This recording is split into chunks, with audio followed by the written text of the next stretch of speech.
soo dhawaada gacmo furan garoonka Boosaaso oo aanu muddo sugaynay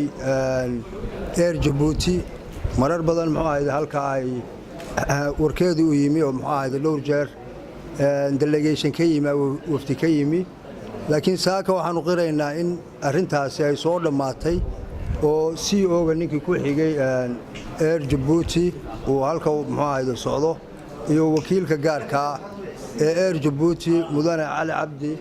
Awaare oo muxuu ahayd reer Puntland oo siyaasi oo caan ah waxaan leeyahay mar kale ku soo dhawaada muxuu ahayd Puntland iyo gaar ahaan madaarka caalamiga ee Boosaaso inta waxaa noo dheer oo halkan reer Puntland iyo Soomaaliya ay dhib badan ay ka haysataa waa arrinta xajka guud ahaan reer Puntland waxaanu jecelahay sida muxuu ahayd muwaadiniinta muxuu ahayd reer Djibouti ay xajka u gutaan waajibaadkooda inay noo saasho Air Djibouti inaanu u gudano xajka xaq qiime xaq waqtiga iyo dhammaan tansiilaadka kale xujaajta loo samayn karo suurtagal ma aha wixii kala hore lagu xajiyay reer Djibouti intay ku xajiyeen waa la ogyahay qiimaha reer Puntland iyo reer Soomaaliya intay ku xajiyeen waa la ogyahay cimrada ugu soo horeysa waxaanu jecelahay in waxa ay wax iska bedelaan cidda wax bedelaysana ay furaha u noqonaysaa ay noqoto sharikada diyaaradaha ee Air Djibouti waxaanu dhankayga ballan qaadaynaa anoo magaca dawladda ku hadlaaya iyo kayga gobolka iyo degmada Boosaaso aan joogaba inaanu shirkadda u sahalo wax allaale wixii imkaaniyaad ah ee xaq dawladeed iyo xaq dadba looga muxuu ahayd in loo ka baahdo taxashka noqotay umrada xajka iyo umrada waxaan ku tali jirnaa inaan sanadkan Soomaali meeshu doonaba joogay reed fiican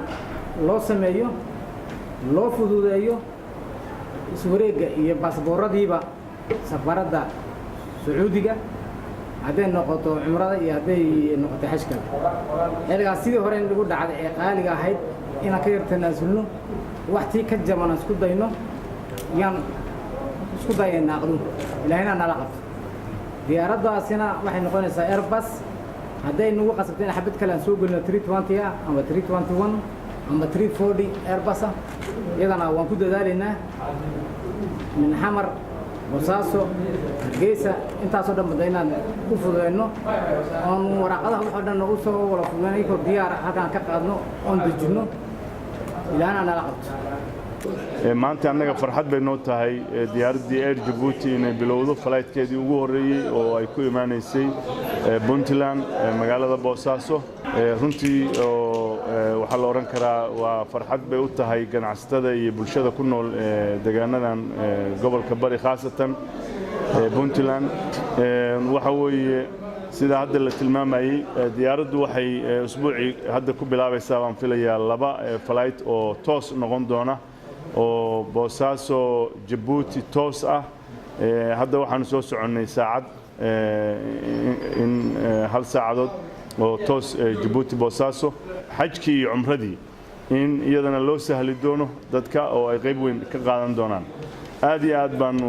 u soo dhaweynaynaa Air Djibouti waxaan rajaynaynaa bulshada Puntland inay ka faa'iideysan doonaan falaadyadaas iyo duulimaadyada raaxada leh oo muddada gaaban